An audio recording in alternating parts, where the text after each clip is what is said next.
근데 이 이슈가 나온 이유가 뭐예요? 대통령이 거기까지 가가지고 이 새끼들 뭐 쪽팔리게 이런 표현 쓴 거에 대한 뭐 잘못이나 사과나 해명이나 이런 거에 대해서 대통령실을 해야 되는 거 아닙니까? 이런 거 안 하고 MBC에 대해서만 뭐라 하는데 게다가 또 징계까지 한다고? 공식적인 자리에서 대통령과 대면할 때는 슬리퍼 아무도 안 신죠. 거기다 일부러 슬리퍼 신고 가서 나 이거 봐라 널 넘어가면 줘야지 하면은 그거는 조금 정신병자죠. 쉬워 보이겠죠. MBC 잘못이다.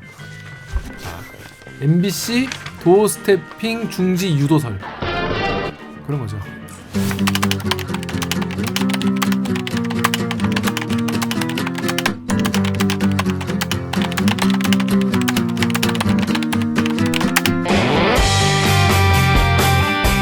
듣다 보면 빡이 치고 보다 보면 목이 막히는데 사이다 안 주는 본격 고구마 합치 방송 읽어주는 기자들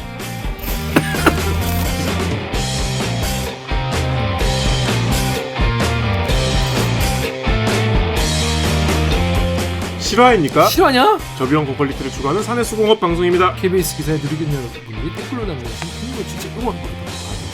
여러분이 한 땀 한 땀 눌러주시는 구독, 좋아요는 4차 언론혁명에 작고 큰 힘이 됩니다. 반갑습니다. 저는 댓글 읽어주는 기자를 진행하는 김기화 기자입니다. 오늘 방송 보이스타 트위스타 이 방송 괜찮다 칩니다. 들을만하다 싶으시면 구독과 좋아요 버튼 한 번만 눌러주십시오. 네, 자기소개해주세요. 정현욱입니다. 자, 우리 작가님 네, 안녕하세요. 작가 이만입니다. 잘 지냈습니까? 네, 잘 지냈습니다. 그렇습니다. 저희는 로고 듣고 일부 내가 바로 외람이 진짜 외람이 코너로 돌아오겠습니다. 로고 주세요. 나는 기레기가 싫어요. 지금 여러분은 본격 KBS 소통 방송 댓글 읽어주는 기자들을 듣고 계십니다. 안돼, 안 바꿔줘. 너 아직 생각 없어. 빨리 구독해. 오늘도 중요한 뉴스는 놓치지 않고 질주하는 대들기입니다. 멋있는 외람이 많고 많지만 내가 바로 외람이 진짜 외람이 KBS나 타사의 외람된 뉴스 소개시켜드리고 또 외람된 질문을 던지는 그런 코너죠. 그게 바로 접니다. 그게 바로 정혁 기자입니다. 어떤 아이템인가요? 이번 주 첫 번째 아이템. 많은 분들이 오늘 그거 할 거죠? 어. 그러더라고. 도어 스태핑이 이제 잠정 중단됐죠? 194일간 아쉬워. 61번 했대요. 그래서 이제 안 해. 에이씨. MBC 그대로 있으면 안 해. 이런 결정을 내린 거죠. 대통령실이. 다들 영상은 다 보였을 테니까 무슨 상황인지 다 아실 것 같고. 전용기 탑승 불허 때 한 번 삐지고 이제 도어 스태핑 때 한 번 더 삐지고 그래서 도어 스태핑 중단되고 그 뭐 다 보셨겠지만 이제 금요일에 도어 스태핑 때 이거는 많이 보도가 안 됐는데 MBC의 기자가 그 직전 질문을 했어요. 전용기에서 특정 기자만 불러서 시간 보낸 게 언론 길들이기다 해서 부적절하다는 비판이 있는데 어떻게 생각하십니까? 그래서 이제 대통령이 개인적인 일이고 취재에 응한 게 아니다. 네, 공적인 공간이었잖아요. 했더니 씹었죠. 다음 질문. 또 없으십니까? 안 들리는 제스처로. 전용기에서 특정 기자들만 불러 시간 보는 게 언론을 길들이기다 해서 부적절하다는 비판이 있는데 어떻게 생각하세요? 거기에 대해서 제가 제 개인적인 일입니다. 제가 뭐 취재에 응한 것도 아니고. 자, 또 공적인 공간이었는데. 또 없으십니까? 이때 이미 한번 기분이 나쁘셨나 봐요. 근데 이제 여기다가 이제 KBS 기자가 이번 순방에서 많은 성과가 있었지만 기분이 안 좋아 보니까 잠깐 기분 좋으라고. 그다음에 이제 특정 언론사 전용기 탑승 배제를 비롯해 많은 논란이 있었는데 선택적 언론관이라는 비판도 나온다. 어떤 입장이냐? 이제 뭐 길게 얘기했죠. 자유롭게 비판하시길 저는 바랍니다. 진짠가? 저는 언론 국민 비판을 다 받고 마음이 열려 있다. 다만 MBC라고 말을 했어요. MBC에 대한 전용기 탑승 배제는 우리 국가 안보의 핵심축인 동맹 관계를 사실과 다른 가짜 뉴스로 이간질하려고 악의적인 행태를 보였기 때문에 대통령의 헌법 수호 책임의 일환으로 부득이한 조치였다. 뭐 쭉 나오고 그리고 들어갔어요. 거기다 이제 아까 얘기한 그 MBC 기자가 MBC가 뭘 악의적으로 했다는 거죠? 뭐가 악의적이에요? 했는데 대답 안 하시고 떠나시고 이제 이기정 비서관이 그만 좀 해 가시는 분한테 반말하지 마세요. 아니 반말 말꼬리 잡지 마세요. 뭐 이런 설전을 벌였죠. MBC가 뭘 악의적으로 했다는 거죠? 뭐가 악의적이에요? 아니 그럼 질문도 못 해요? 질문하라고 단상 만들어 놓은 거 아니에요? 말씀하시고 끝났잖아. 그렇게 했잖아. 반말하지 마세요. 이 공개석상에서 뭐가 악의적이라고 하는 거냐고요. 말씀하시고 저희가 뭘 조작했다는 거예요. 네, 몰라요? 증거를 내봐요. 그러면 분석하고 있다는 거죠. 증거를 내봐요. 그래서 그게 금요일이었고 이제 일요일에 대통령실 관계자가 이 사안을 굉장히 심각하게 보고 있다고 했죠. 불미스러운 일이 있었는데 대통령실은 이 사안을 매우 심각하게 보고 있다. 향후 도어 스태핑을 포함해 이 사안을 어떻게 재발 방지를 포함해 해소할지에 대해서 아직 구체적으로 정한 바가 없는데 나중에 안내해 드리도록 하겠다 그랬는데 그 다음 날 바로 녹화 날인 오늘로부터 하루 전날 어제 안 하기로 했죠. 잠정 중단. 그래서 지금까지 안 열리고 있습니다. 네이버의 트윈땡땡님이 아니 기자가 어떤 부분이 악의적인 가짜뉴스라고 생각하는지 질문하는 게 불미스러운 일입니까? 재발 방지라는 거는 나한테 싫은 소리도 하지 말고 불편한 질문 아예 하지 말라는 거야? 또 파리쿡에는 그러면 대통령실이 기자의 난동 때문에 국민들이 불편할 거라고 생각했는데 저는 MBC 이기주 기자님의 질문에 저는 너무 시원했다 이런 분도 계시고 또 반대로 유튜브의 캐슬 매지컬님이 아 이분 조치 너무 잘했다. MBC 기자가 말이야 대통령 뒤통수에다 대고 따지듯이 말하면서 고성을 높이고 고성이 이제 높였다는 뜻이죠. 팔짱을 끼며 두고 보자는 식으로 쳐다보는 언행을 보고 팔짱을 끼고 두고 보자는 식은 언행이 아니라 이제 행동이죠. 너무 무례한 것 같더라. 얼마나 윤 대통령을 무시하고 우습게 봤으면 저런 무례한 언행을 할까라고 했습니다. 다양한 의견이 있었어요. 이걸 보고 작가님은 딱 처음 봤을 때 그 영상 딱 처음 봤을 때 누가 좀 문제라고 딱 느꼈나요? 솔직히 그냥 솔직히 딱 그냥 처음 딱 봤을 때 저는 근데 어떤 분들은 MBC 그 기자분께서 되게 시비조로 물었다? 그래서 대답하기 싫게 만들었다라고 생각할 수도 있을 것 같아요. 근데 제가 뭐 저널리즘에 대해서 공부를 하다 보면 인터뷰를 할 때 꼭 좋은 말만 해주는 게 다가 아니라 어떨 때는 상대에게 일부러 좀 무리한 말을 해서 대답을 끌어내기도 하고 그래서 꼭 필요한 말을 끌어내는 게 기자의 역할이라고 배웠거든요. 권력기관이 어떤 이유에서든 간에 특정 언론사를 배제한 거잖아요. 근데 이게 저번 주에 저희가 그 트럼프 CNN 기자 배제했다가 수정헌법 1조에 의거해서 돌아왔던 얘기를 했던 것처럼 결국 언론 자유와 우리나라 헌법에 어긋나는 일인데 그래서 어떻게든 이 문제에 대해서 답을 받아내는 게 언론의 역할인 것 같고 또 실제로 답을 했어요. 이 질문을 한 것 다음에 그 이재명 부대변인이 답을 했잖아요. 그래서 답을 얻어냈다는 측면에서 저는 좀 싸가지가 없었어도 그게 기자의 역할이지 않나? 라고 생각을 했습니다. 임 기자는 어떻게 생각했어요? 일단 이게 좀 쪼개서 봐야 되는 거잖아요. 대통령 질문. 그러니까 윤석열 대통령한테 질문할 수 있고 가잖아요. 가면 그 등 뒤에다 대고 질문하면 안 되냐? 되죠, 당연히 되는 거죠. 원래 누구한테나 그러지 않습니까? 예를 들어서 뭐 바빠서 뭐 연예인이 기자회견 가면 사람한테 뭐 이런 게 다 당연한 거잖아요. 그리고 뭐 중요한 브리핑을 하는데 무슨 뭐 담당 장관이 나와서 질문하는데 시간 관계상 여기까지 하겠습니다. 잠깐만요. 가는 뭐 이거 갖고 뭐라고 아무도 안 하잖아요. 뭐라고 안 하는 게 아닙니다. 대통령도 가는 게 대통령님 잠깐만요. 그리고 그 전에도 대호 스태핑 때 가는데 등에 대고 저 하나만 더 여쭤볼게요 이런 경우 있었고 그 말을 듣고 윤석열 대통령께서 돌아오셔가지고 맞아 있었어요. 오셔가지고 친히 말씀을 해주신 또 있었습니다. 이거에 대해서는 이거 갖고 뭐라 하는 거는 문제다. 그건 문제가 아니라고 생각을 하고 홍보기획비서관이 이거 가지고 시비 트는 건 저는 홍보기획비서관이 과잉충성한 거다라고 저는 생각을 합니다.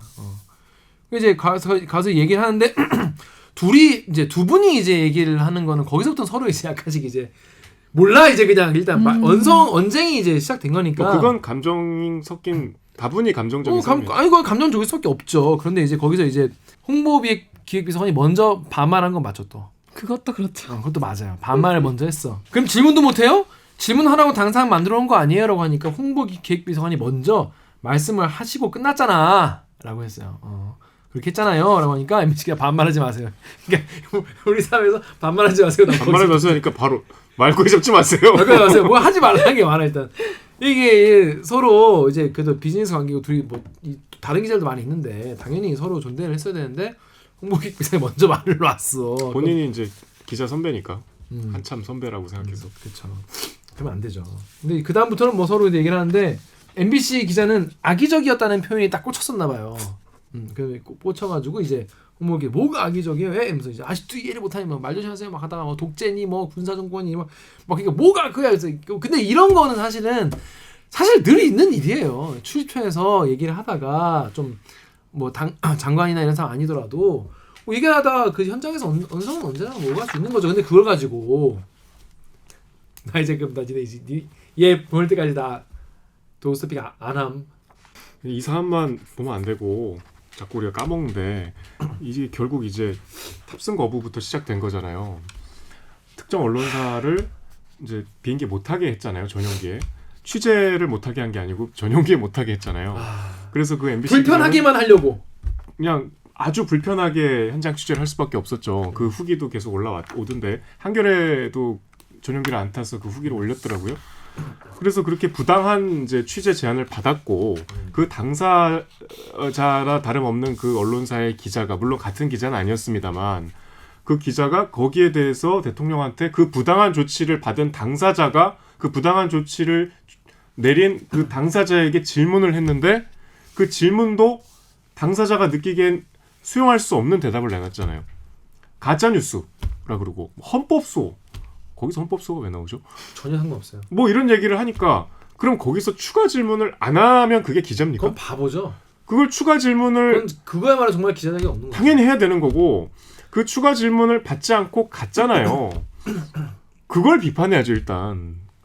그 당사자는 이 사안을 뭐 여러 생각을 뭐 달리할 수 있지만 당사자는 거기서 질문 안 하면 안 돼요. 그렇죠. 비행기를 못 타서 전용기를 못 타서 초유의 사태의 당사자가 됐는데 그 사태 장본인한테 그걸 어떻게 질문 안 합니까? 대면 상태인데 그것도 단상까지 마련해서 저 질문 주세요. 저 질문 받겠습니다. 이제는 질문을 받기 위해서 용산으로 가겠습니다. 구중궁궐을 제가 나왔습니다. 소통하겠습니다. 거기다 대고 이거 어떻게 안 물어봐요? 안 물어보는 게 비정상이죠. 그리고 물어보고 나중에 뭐라고 했냐면 거기다가 대고 니네 방송사는 가짜 뉴스나 만들고 악의적이고 동맹을 이간질하려는 그런 애들이기 때문에 헌법소 하려고 내가 너희를 그렇게 했다. 그 말을 듣고 그렇구나. 우리 회사는 그런 데서구나. 이렇게 생각하면은 들어와서 쳐 맞아야죠. 그럼 예의 바르게 하려면 이제 대통령 들어가신 다음에 이기정 비서관 잠깐만 이거 좀 가짜 뉴스 이래야 됩니까? 추가적으로 요거 한번 좀 여쭤볼 수 있어요? 그러니까 예를 들면 대통령이 출근하는데 갑자기 나타나갖고 대통령을 붙잡고 이러면 이제 물론 붙잡기 전에 경호원한테 제압 당하겠지만 갑자기 뭐 사적 공간에 뭐 저 아크로비스타에 저 집무실 들어가셨죠. 막 관저에 난입을 했다든가 전용차에 갑자기 뛰어들어갖고 유리창을 막았다든가 그럼 모르겠어요. 그러면 좀 그렇죠. 근데 대통령이 걸어 들어온 본인이 단상을 마련해준 공간이었잖아요. 아니 그러니까 이게 질문을 안 하는 게 더 문제라는 걸 일단 이거 추가 질문 안 하는 거는 안 하면 진짜 기자가 아니죠. 기자도 아니고 진짜 자기 회사 진짜 그냥 똥물 쓴 거 그냥 그 인정하는 꼴이잖아요. 그건 이거 질문 안 하기 이상한 거지. 그러니까 우리의 생각은 차치하자고요. 뭐 MBC의 보도가 뭐 그치. 날리면 바이든이 어떻다 이거는 이제 생각이 다른 거예요. 일단 넘기고 그것 때문에 비행기를 못 타고 내가 발리랑 그에 앞서서 푸놈펜을 민항기를 타고 죽을 똥 싸서 가야 했던 그 당사자인 언론사가 왜 우리한테 왜 이랬어요? 나한테 왜 그랬어요? 를 그것도 대통령이 직접 걸어와서 질문을 받는 시간에 어떻게 안 합니까 그걸? 도대체 이걸 왜 비판하는지 전 이해가 안 돼요. 제가 참 다양한 주제로 외람위를 하고 싶어요. 저는 진짜로 네. 전 다양한 사회의 이 거학분들과 사회의 정말 많은 이제 분들에게 그 뭐 야당이건 여당이건 재벌이건 뭐 검찰이건 경찰이건 다양한 우리 사회의 나쁜 분들 굉장히 사회에 이제 외람된 질문이 필요한데 기자들이 차마 외람된 질문 못하는 분들에게 외람된 질문 던져보자라는 취지로 만드는 코너인데 대통령실이 너무 매주 뭘 계속 하니까 뭐 아니할 수가 없어요. 그래서 니네는 왜 맨날 윤석열만 갖고 뭐라 하냐? 왜 윤석열 대통령님한테만 뭐라고 하냐? 이런 얘기도 있는 것도 알아요, 저희도. 근데 여러분 생각해보세요. 이게 제일 큰 뉴스잖아, 사실. 기자가 가장 외람되게 물어봐야 될 질문이 이거라서 좀 어쩔 수 없이 하고 있다. 이런 고충을 좀 알아주시면 감사하겠습니다. 저도 이거 원고를 쓸 때 이렇게 확실히 문제가 있는 거 말고 좀 정당한 의견 충돌이나 아니면 애매하고 뭐 이런 거 있잖아요. 둘 다 의견이 맞는데 그치, 어떤 가치가 더 우리 사회에 이게 필요한가? 토론해볼 만한, 토론해볼 만한 이런 거 하고 싶은데 맨날 이건 누가 봐도 일방적으로 지금 문제가 누가 봐도 말이 안 되는 거잖아요. 근데 말이 안 되는 사안인데다가 아, 이재명 부대변인이 이제 서면으로 뭐 야, 내 대답해줄게. 니들이 뭐 잘못했는지 해서 뭐가 악의적인지. 일본을 뭐라 그랬어요? 음성 전문가도 확인하기 힘든 말을 자막으로 만들어 무한 반복했습니다. 이렇게 얘기했으면 그럼 확인하기 힘든 말인데 뭐냐고. 계속 그게 얘기 안 뭐냐고. 아니 그러니까 이건 아니 저는 진짜 여러 번 말씀드리지만은 누구 지지자 이런 거 정말 빼고 정말 쏙 빼고 정말 담백하게 말씀드리는데 자기가 한 말은 자기가 안 할 때 기억해야 되는 거 아닙니까? 아니 그러니까 그리고 이렇게 이거에 대해서 자기가 바로 입장을 냈잖아요. 책임을 져야 되는 거 아닌가? 그 대통령이 그걸 영상까지 찍었는데 그럼 자기가 그걸 얘기를 해야 되는 거 아닙니까? 이렇게 원래 그렇게 얘기했다. 득달같이 낼 거면은 그거부터 얘기해야죠. 그러니까 그 음성 전문가한테 분석도 했다며 의뢰를 했는데 그 MBC 기자가 그럼 그 증거 내놔봐라니까 그쪽이 공개하기 싫어서 안 된다. 뭐 이런 식으로 계속 지금 뭉개고 있는 거잖아요. 저는 언론이 전문가 인터뷰를 따는 이유는 전문가가 자기 이름을 걸고 말을 하기 때문이라고 생각해요. 그럼요. 그냥 아니, 전문가가 말했다고 하면 무슨 소용이 있어? 우리가 뭐 일상에서 한 말 기억 안 날 수 있죠. 근데 그 순간의 영상을 보면 기억나죠. 그럼 그리고 그게 그냥 일상이에요. 아니죠. 아니 그러니까 그 거짓말은 그냥 넘어가 줍시다. 근데 넘어가면 안 돼. 아니 저쪽에서 아무 말 안 하니까 우리끼리 넘어가야지 어떻게.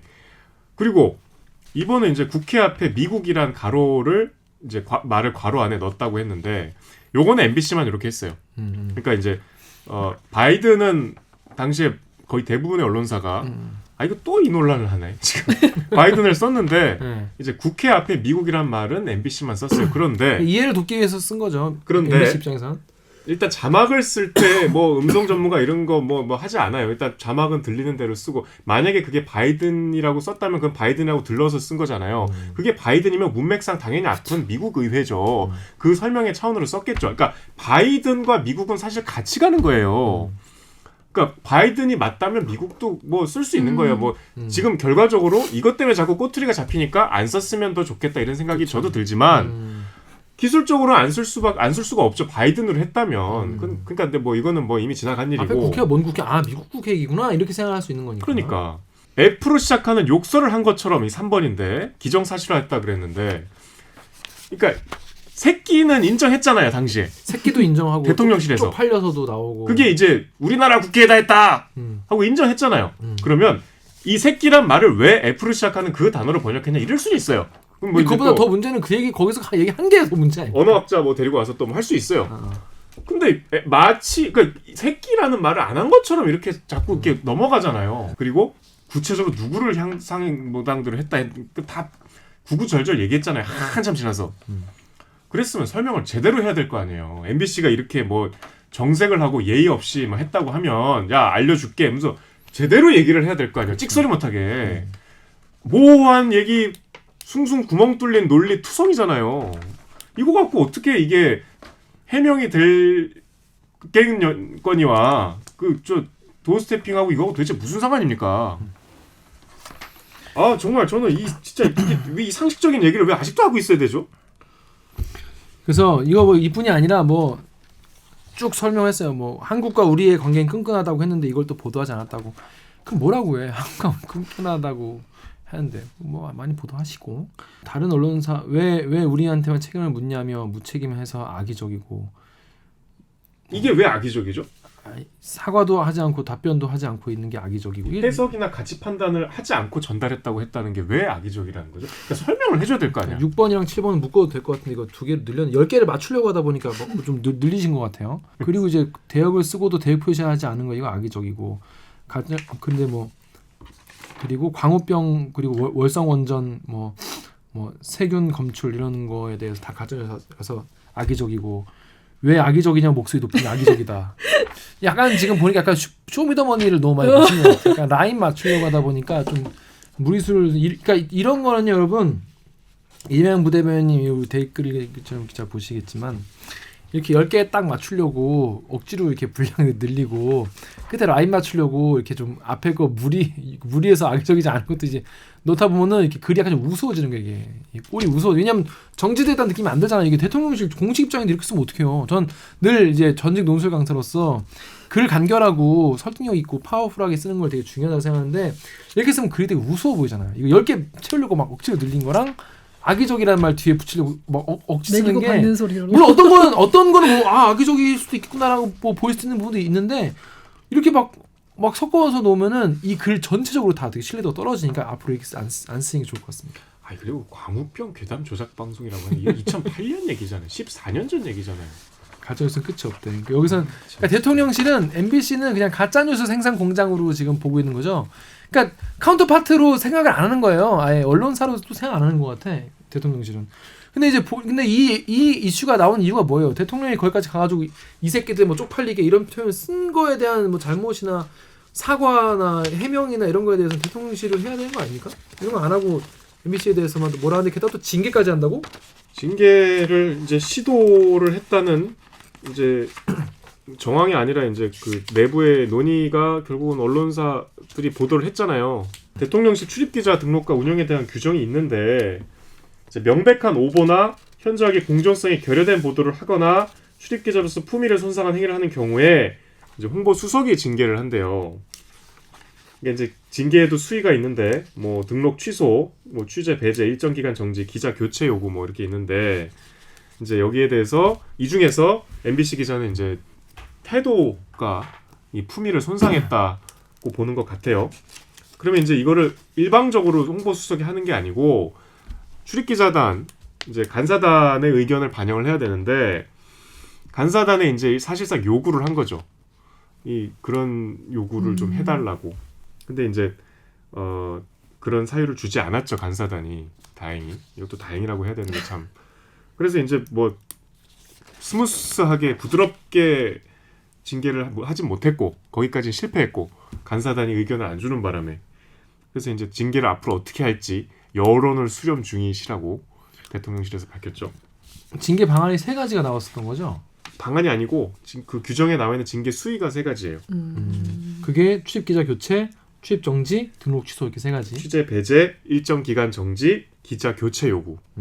아예 MBC 나가라 이것도 있고 MBC한테 야 기자 바꿔줘라 이것도 있고 몇 월부터 며칠까지는 너 나오지 마라 이것도 있다는 거죠. 이거 국민들이 다 보고 있어요. 국민들이 이 유치한 기싸움. 이건 저는 대통령실 그냥 기싸움하는 거라고 생각하거든요. MBC랑 기싸움 하려는 것 같은데 너무 유치하고 이런 식으로 너무 이렇게 세련되지 않게 언론 길들이는 정권은 전 처음 본 것 같아. 근데 그렇다고 해서 세련되게 뭐 이렇게 기자를 불러다가 어떻게 뭐 순치시키고 이럴 또 실력은 안 되고 또 아이템 가지고 뭐 이렇게 할 건 너무 귀찮고 번거롭고 하니까 기싸움으로 하시는 것 같은데 이런 식의 언론 길들이기는 너무 티나고 국민들도 다 보면서 되게 유치하다고 생각하고 있어요. 다들 속으로 국민들이 보면서 다 속으로 대통령이 너무 유치하다 이렇게 다들 생각하고 있다고. 전용기 그 탑승 배제 65%의 국민들이 유치하다 뭐 하는 짓이냐 아니, 그런 기적의 논리가 어디 있습니까? 이렇게 생각을 하고 있어요. 진짜 왜 이런 걸 보고 두렵지가 않나 봐요. 국민들이 두렵지가 않나 봐. 웃어 보이나 봐. 도어스태핑 같이 이 국민 소통에 좋은 공간을 저런 악의적이고 편파적인 언론사가 다 망쳤다고 하는데 일단 전제부터 틀린 게 그동안 도어스태핑 하는 거 보셨잖아요. 저는 이럴 거면 도대체 왜 도어스태핑을 그냥 대통령이 들어오면서 자기 하고 싶은 말 하고 무슨 질문하면은 뭐 질문이 전부다. 그는 뭐 상황에 맞게 대처 뭐 알아보겠습니다. 뭐 대처하겠습니다. 그 뭐 지금 지켜보고 있습니다. 단 하나라도 그렇게 대답하지 않은 거 있나요? 그리고 본인이 대답하기 싫은 건 못 들은 척하고 다음 질문 이러고 아니 뭐 이게 뭐가 소통이에요? 아니 근데 그냥 대통령 그날 라이브로 얼굴 찍는 게 그게 소통인가? 대통령실의 어떤 행보가 기자들이 봤을 때 되게 좁쌀 영감 같다. 되게 좀 속 좁고 유치한 좁쌀 영감. 그런 좁쌀용 영감들로 되게 보인다. 귀엽네요. 는 거죠. 그러니까 늘 비슷한 상상을 하는데 만약에 그 MBC 기자가 이제 막 고성을 지를 때 대통령이 다시 돌아와서 아니 한번 우리 얘기해 봅시다. 이렇게 해서 한 거 아니냐? 나는 내 말이 그렇게 나는 분명히 내가 안 했다. 그렇게 내가 안 한 말을 자막으로 달면 어떡하냐? 나는 그게 편파 보도라고 본다. 날 가짜 뉴스라고 본다. 당신은 그게 왜 가짜 뉴스가 아니라고 생각하냐고 듣고 그 다음에 아니 이제 나는 이런 면에서 이런 조치를 취할 수 있는데 그게 과하다고 생각하면 나도 한번 논의해 보겠다. 근데 나는 과하다고 생각하지 않는다. 또 뭐 제 생각에는 거기까지 대화가 안 갈 거예요. 아니면 대통령이 돌아와서 한마디 하면은 제 생각에는 기자가 또 거기다 대고 똑같이 대등하게 말 못해요. 힘들어요. 그 현장 분위기상 그게 쉽지 않아요. 그런 모습을 보였으면 여론이 이렇게 됐겠습니까? 도어스태핑의 묘미가 여기 있구만. 그치. 하지 않겠어요? 실제로 그러려고 하는 거 아니에요? 사안에 따라서는 기자하고 논쟁도 할 수 있는 거잖아요. 자, 그래서 아무튼 도어스태핑 뭐 가벽 설치하고 이제 뭐 안 한다는 거예요. 자, 댓글 읽어볼게요. 네이버에 아우로님이 국민과의 소통을 위해서 지금까지 윤석열 대통령께서 이렇게 날마다 저렇게 노력을 하셨는데 말이야. 좌파들이 말이야. 이때다 싶어가지고 시비 걸 생각을 하다가 선 넘더니 결국 저렇게 문 닫게 만드네. 결국 또 저것 때문에 국민들만 피해보네. 라는 말씀도 하셨고요. 네이버에 LKNP땡땡님이 그냥 솔직히 담백하게 대통령도 본인이 더 이상 도어스태핑하면서 얻을 만한 건덕지 보이지도 않고 본인 실언으로 인한 리스크 관리도 이제 한계다 하면서 그만합시다. 그랬으면 될 것을 되도 않는 언론 핑계 대면서 책임 전가하는 모습이 참 볼만합니다. 덕후에 혹시 그 용산으로 이전한 이유 뭔지 좀 알 수 있을까요? 이런 근원적인 질문도 나오고 있습니다. 그만한다고 하니까 MBC 잘못이다. MBC 도어스태핑 중지 유도설 그런 거죠. 그 와중에 우리 또 이런 상황이 늘 가장 빛나는 분이 계세요. 우리 배현진 의원. 아니 좀 제가 저번에 말씀드렸잖아요. 모르면 건들지 마세요. 아니 그리고 왜 KBS 기자들 질문에 왜 자꾸 대답 안 하시고 그건 왜 질문 대답 안 했어? 자꾸 딴 얘기 하는 일주일 동안 거야. 그 질문 대답 안 했대? 네, 4분의 1 우리 비용의 4분의 1이라 그랬는데 뭐 항공권 민간 항공권의 4분의 1이라고 오해하신 거 왜 대답 안 하시냐고요. 말 못할 피치 못할 사정이 있는 줄 알았더니 다른 말은 열심히 하시대. 근데 가만히 계세요 좀. 너무 아니 본인이 망신당하니까 그래. 여기에 대해서 한 말씀도 하셨어. 이전 대통령 어느 분께도 슬리퍼를 신고 취재에 나선 기자는 없었다. 문재인 전 대통령, 박근혜, 이명박, 김영삼, 김대중 대통령 시절에도 없었다. 언론사 간 보도 협의에 대한 준수 원칙과 취재원, 취재진 간의 존중 뭐 어느 하나도 지키지 않고 있는 당사자들이 참 뭐 더 이상 언론 자유를 방종의 방패로 삼지 않길 바란다. 그리고 뭐 도어 스태핑 중단에 대해서 아닙니다. 하여튼 뭐 그랬어요. 어느 대통령 어느 분께도 슬리퍼 신고 취재 나선 기자가 없었다는 말씀이에요. 아니 뭐 그렇게 치면 도어 스태핑이 처음인데 이거 어떻게 이렇게 얘기해. 실무적으로 말씀을 드리면 이렇게 들어가서 왼쪽이 기자실이에요. 그러면 그리고 가림판이 이게 단상이 있잖아요. 그러니까 기자들이 아침에 거기 기자실 왔다가 대통령 올 때 거기 갔다가 잠깐 갔다 다시 들어오는 거예요. 그러니까 슬리퍼를 뭐 안 신었으면 뭐 좋겠지만 급하게 오면 신을 수도 있어요. 왜냐면 뒤에 있으니까 안 보여요. 대통령이랑 1대1로 면담하는데 누가 슬리퍼를 신겠어요. 스튜디오에 출연하는데 누가 슬리퍼를 신겠어요. 설전이 예상치 못하게 생겨서 그렇게 잡혔죠. 저는 그런 실무적인 문제가 조금 너무 비화됐다고 보고요. 그러니까 저 개인적으로는 국회에 있을 때 그 급하게 국회의장실을 슬리퍼 신고 간 적이 있거든요. 제가 급하게 슬리퍼 신고 갔는데 최소한 5군데 이상 기자들이 슬리퍼 신고 뛰어왔어요. 유튜브에 SS킴님은 그렇게 생각하지 않나 봐요. 불편해서라도 슬리퍼를 신고 나오기 힘듭니다. 뭔 소리지? 잠깐만. 뭔 소리지? 슬리퍼가 편하려고. 그러니까 이분 생각은 이제 대통령 오실 시간 됐다. 야야 구두 신고 있는데. 슬리퍼 슬리퍼 신고. 빨리. 나 슬리퍼 신고 지금 모욕을 줘야겠어. 모욕 주려고. 이거 그렇게 생각할 수도 있죠. 그렇게 생각할 수 있어요. 우리나라는. 삼선으로 가져와라잉. 삼선으로.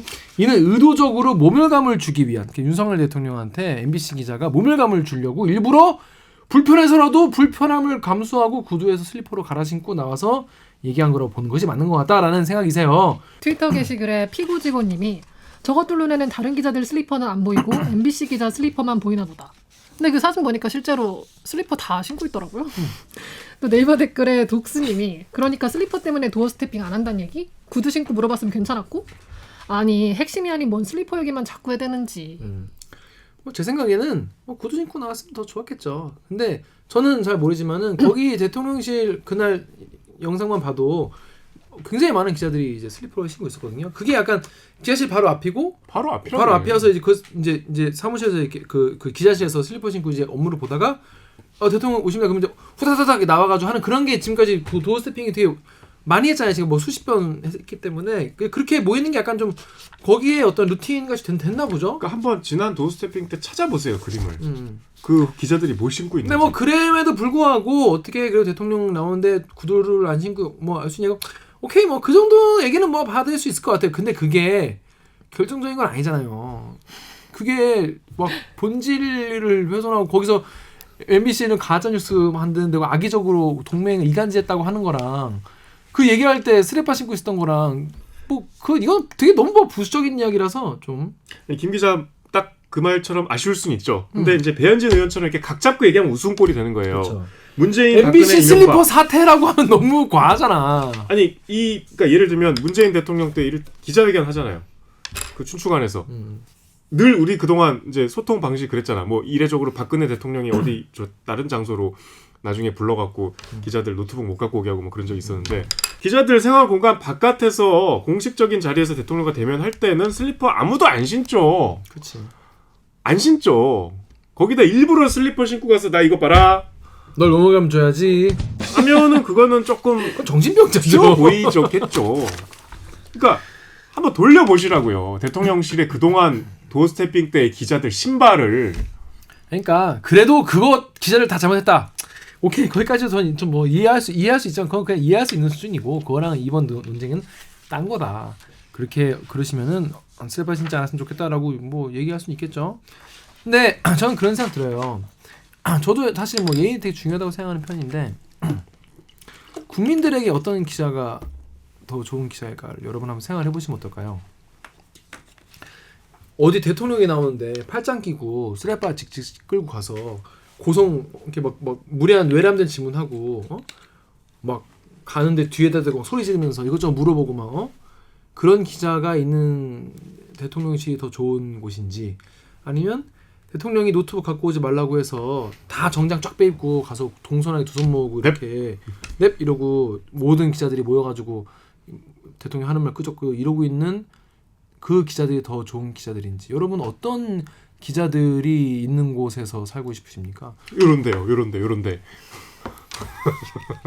편하잖아요. 그런 분도 계시겠죠. 저는 기자들이 박지원 그 전 국정원장의 말대로 기자들 원래 싸가지 없어요. 그런 걸 기대하면 안 되고 먼저 거칠고 기자들 좀 거칠고 무례하고 예의 없더라도 성형 없이 까고 물론 너무 무례하다라고 생각할 수 있지만은 이런 거는 사실 되게 굉장히 뭐랄까 이례적인 상황이잖아. 사실 한 언론사랑 대통령실이랑 이렇게까지 감정의 골이 깊어지고 그거를 언론사에서 그 대통령실에서 대놓고 막 언론사를 집어줘 이런 상황에서 그 기자가 공손하고 예의 갖춰서 얘기하는 걸 기대하는 것도 사실 어려운 일인 것 같긴 해요. 누가 한 말인지 모르겠는데 기자 시험 볼 때 면접에서 많이 써먹는 저도 써먹었던 말 있잖아요. 기자는 대통령보다 낮지 않고 노숙자보다 높지 않다라는 말. 저 면접 때 저도 그거 했거든요. 그런 말은 멋있다고 생각하면서 실제로 그러면 또 뭐라 그래. 근데 저는 이번 이 1년의 과정에서 제일 웃겼던 말이 청와대 출입 기자는 그 언론사의 1호 기자입니다. 뭐 그렇게 부르긴 하죠. 뭐 강조를 해요. 가장 실력 있고 예의 범절을 가진 기자가 나갑니다. 여기도 웃겨요. 여기도 웃긴데 이제 그 다음이 제일 웃겨. 그래서 사회부 기자나 검찰 기자처럼 범죄를 취조하는 기자들하고 또 범죄를 보도하는 기자들하고 상당히 다릅니다. 뭔 소리지? 거기를 해야 하고 가는데. 모르면 가만히 계시라니까. 그러니까 모르면 이러면 이제 사실 이런 게 이제 가짜 뉴스죠. 그래서 1호 기자는 특히 대통령이 직접 브리핑하시는 경우에는 예의 범절을 갖추는 것을 가르쳐서 내보냅니다. 아 이것도 가짜 뉴스예요. 근데 이분 악의적이네요. 이분 기자 출신이던데. 모르면 가만 계시든가요. 하지만 가만히 계실 수 없는. 자, 첫째로 언론사 1호 기자 아니고요.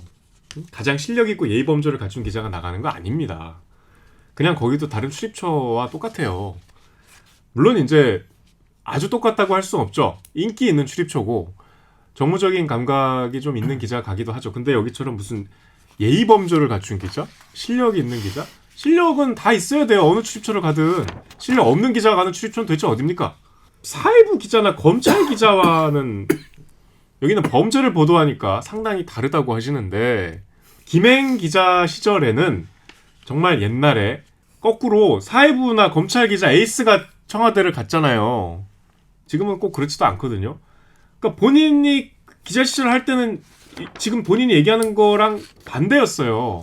사회부 검찰 기자 중에 정말 일 잘하는 사람을 뽑아서 청와대로 정치부로 가고 그중에 잘 자는 청와대로 가고 그랬잖아요. 사실과 매우 다르다. 그리고 예의 범절을 갖추는 것을 가르쳐서 내보낸다는 건 도대체 어느 언론사가 저희가 모르는 뭐 그런 비밀 교육이 있나요? 어떤 언론사에는? 나만 못 받았어?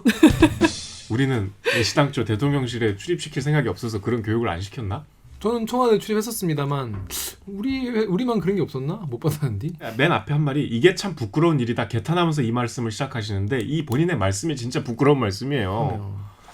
언론에 대해서 뭐 알고 말씀을 지적을 하시고 꾸중을 하셔야지. 지금 보면 김행 그리고 배현진 의원 이 두 분이 이제 제일 언론 잘 아는 사람으로 말씀을 계속 하시는 거죠. 근데 여러분 이 태도 이런 거 가지고 이제 메신저를 이제 공격하는 거잖아요. 응? 메신저 공격하는 게 쉬우니까 이거 말고도 막 엄청 취재하고 있을걸요? 그 살해 협박까지 그렇죠. 일베에서 일베에서는 살해 협박하고 있다고 경찰 수사하는데 그 글은 또 지워졌대요. 일베 분들 왜 죽이겠다는 건 죽을 일이니까. 일베 분들 그러지 마시고 그냥 조용히 본인들이 하던 거 하면서 노시기 바라겠습니다.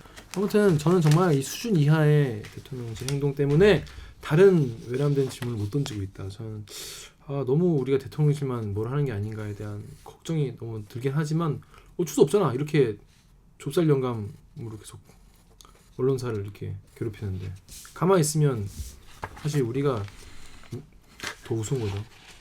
저는 여기 이용호 의원 글 그게 또 가관이네. 이거 맨 마지막 문장이 압권이구만. 국민의힘의 이용호 의원이 경향신문 기자 출신이세요. 이분이 뭐라냐면 대통령실 출입하는 모 MBC 기자가 도어 스태핑 당시 슬리퍼를 신고 있었다고 한다. 평소에도 그런 것 같은데 대통령실이 시장 뒷골목이 아니다. 대통령뿐 아니라 외빈들이 출입도 있는 곳이다. 어디서 배운 버르장머리인지 모르겠지만 아니 요런 사실 안 써도 되는 말이잖아. 이런 문장은 어디서 배운 버르장머리인지 모르겠지만 이런 표현 쓰는 순간 완전 꼰대 글로 글의 가치가 하락해요. 그러니까 이런 표현은 안 쓰시는 것이 나아요. 기자이기 이전에 예의부터 배울 필요가 있겠다. 이런 표현도 사실 없어도 되는 이 문장 자체가 없어도 되는 문장이에요. 버르장머리보단 나아요. 언론의 자유가 기자에게 무례할 자유까지 허용하는 것은 아니다. 무례하고 아니고 사실 자유의 문제가 아니기 때문에 여러분 예의범들은 자유의 문제가 아니잖아요. 그러니까 무례할 자유라는 표현 자체가 틀렸어요. 이런 표현은 안 쓰시는 게 좋겠습니다. 그리고 보니까 전용기에 안 태우길 잘한 것 같다. 본인이 안 태웠으니까. 전용기에는 네이만 입고 돌아다녔을지 누가 알겠는가. 이건 그랬을 리가 없죠. 내복만 입고 돌아다닐 리가 없잖아. 그리고 이건 이제 굉장히 뭐랄까 뭐 쓰고 싶어서 쓰신 것 같은데 예를 들어서 외빈의 출입이 잦아서 자제하는 게 좋겠다. 뭐 이런 정도 얘기는 뭐 이해할 수 있어요. 근데 다른 쓸데없는 문장들이 이 글을 굉장히 좀 수준 낮게 만들어버리네요. 외빈이 올 때는 슬리퍼 안 신겠죠. 안 신겠죠. 외빈이 올 때였습니까? 아무튼 전용기에서 네이만 입고 돌아다니면서 누가 알겠는가 이런 표현은 참 상상력이 굉장히 풍부하신 의원이다라는 생각이 듭니다.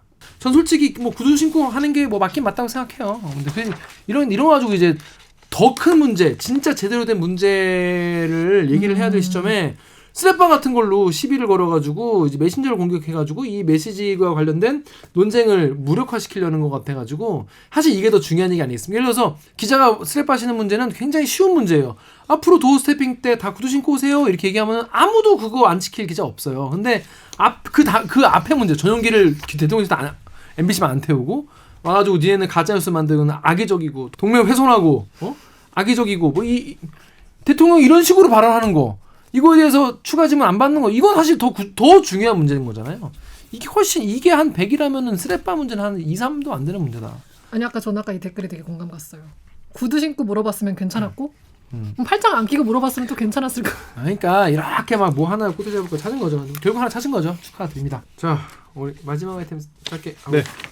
마지막 아이템 짧게 말씀드릴게요. 그 4.3 뭐 관련 뉴스 제가 정기적으로 소개해드리는데 이제 최근에 희생자들에 대한 국가 보상금이 지급되고 있는데 대부분 다 돌아가시거나 90이 넘으셨어요. 근데 보상금 자체도 얼마 안 돼요. 우리가 생각하는 것보다 뭐 한 수천만 원에 불과해요. 그 뭐 가족들 또 본인까지 막 목숨을 잃을 뻔한 그리고 평생을 이제 그 4.3에 얽매여서 사실상 인생을 그냥 거의 거기 묶여 있던 분들에게 정말 쥐꼬리만한 보상금을 국가가 뒤늦게 지급을 했는데 그 국가 보상금마저도 4.3을 위해서 써달라고 이제 토해내고 계신 거예요. 너무나 슬프고 감동적인 얘기인데 요 여러 가지 사례 중에 하나만 말씀드리면 그 4.3 사건에서 좀 유명한 문형순이란 경찰이 있어요. 그러니까 4.3의 쉰들러라는 분이에요. 그게 48년에 뭐 굉장히 큰일 2개가 있었는데 지금 대정읍이라고 우리 뭐 저 삼방산 근처에 경치 좋은데 많이 놀러들 가시는데 거기에 이제 좌익 총책을 군경이 검거해서 관련자 100여 명의 명단을 확보했어. 그 100여 명은 다 죽는 거야.